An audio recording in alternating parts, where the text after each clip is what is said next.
People that serve their country are special because these are people who put nationalism first. They don't put themselves, they don't put their families first, they put the love of the country first. So signing up and becoming a soldier, you are saying, I am prepared to give my life for my country if I need to. I joined the Army when I was 19. I knew that the military would teach discipline and responsibility that most 19-year-olds don't have, and I felt that the United States military would give me that. I'd served for 3 years and 4 months exactly. Being a veteran is something special.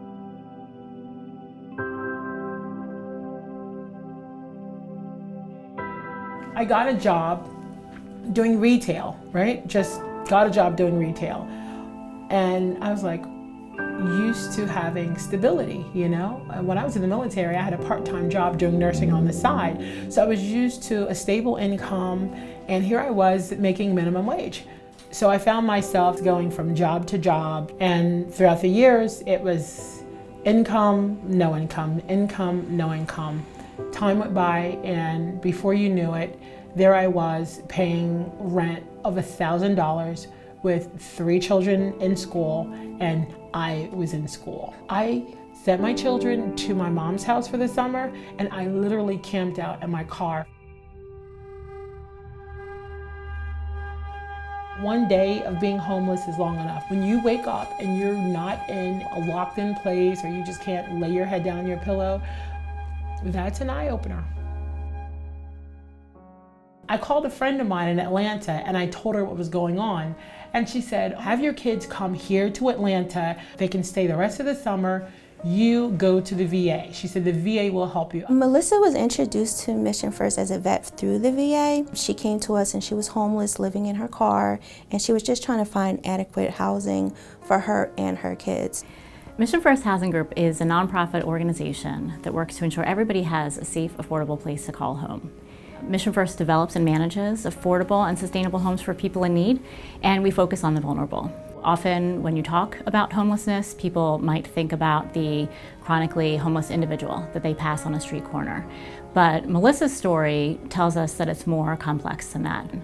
One day she was renting a house for herself and her family, and the next day her children were living with other family members and she was living in her car while she was trying to find a stable living environment so that she could get back on her feet and get her family back together. Melissa is just one of the veterans that we're helping with housing and rental subsidies. We're serving a population with people who come from different backgrounds, and we're finding them homes that are affordable, accessible to their needs, and we're still providing them with supports that they have to have every day. Today we serve just over 4,000 individuals that live in nearly 3,000 units across the Mid-Atlantic region.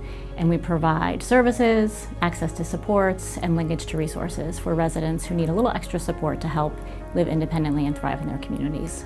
I work with residents on a large scale from start to finish, as far as showing the unit, leasing the unit, once they're in, speaking with them if they have maintenance repairs, concerns, any issues. To know that my monthly rent is subsidized and taken care of so that I can pursue my dreams, it took a huge weight off of my shoulders. The whole point of Mission First is to find them that adequate, affordable housing just so they can get their foot in the door and get their selves together. And once they get to that point is when they can reach out and do the things that they want to do and not need us anymore. I have housing. I'm not working, so I'm going to school full time. That allowed me to really embrace my education. That allowed me to experience internships that I would not have been able to experience. Melissa is very intelligent. She's a very outspoken woman, and I know that she loves politics. So I see a big, bright future for her where she won't need Mission First anymore. Melissa's just one example of thousands of individuals that find themselves in terrible circumstances because of housing insecurity. When we started 25 years ago, we were working in Philadelphia to address the needs of a specific population.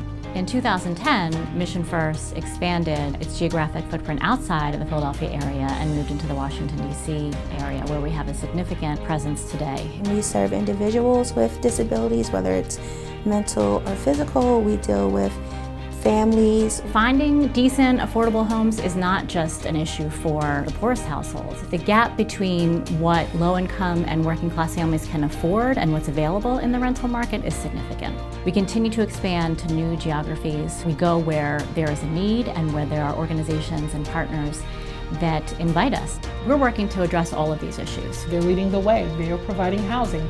I can say thank you.